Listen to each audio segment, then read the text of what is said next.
Welcome back to the One Life podcast. This is episode 135, Life is Precious.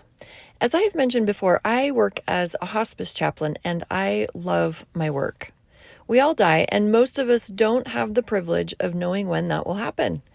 When someone receives the devastating news of a life-limiting diagnosis, hospice becomes a sacred space where one can prepare for passing from this life into the next.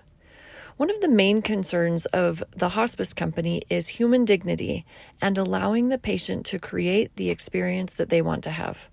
Another is to provide comfort meds to avoid the physical suffering associated with dying.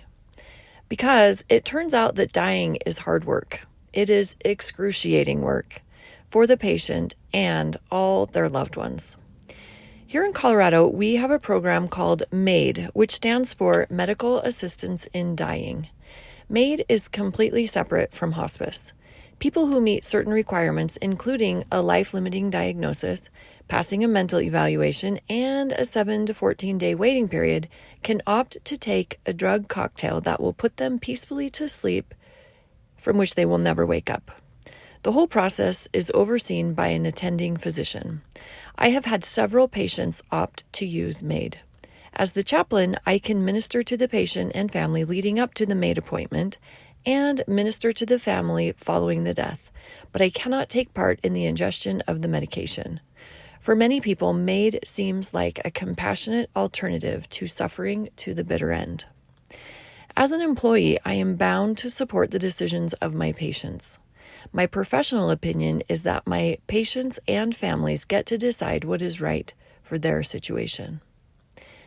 My personal opinion on the matter is different and has evolved because of my personal experience with real-life humans and real-life death.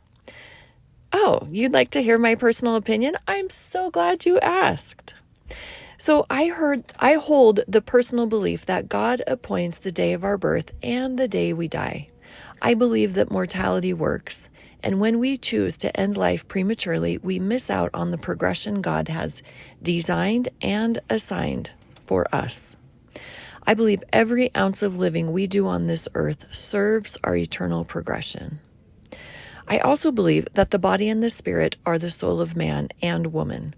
I believe that our body is an essential half of our soul. When we die and are separated from our body, I believe it will be a type of bondage for our spirit. So often, especially in hospice, when we observe disease quite literally killing the body, we can see the physical body as bondage for the spirit. I happen to think it's the other way around. I believe there is something so sacred and liberating about our body that we cannot fully appreciate it until we are separated. Bound apart until the blessed and great day of the resurrection, when every body will rise from the dead to be reunited with our spirits, never to be separated again. These are the things I believe. But I haven't told you why I believe them.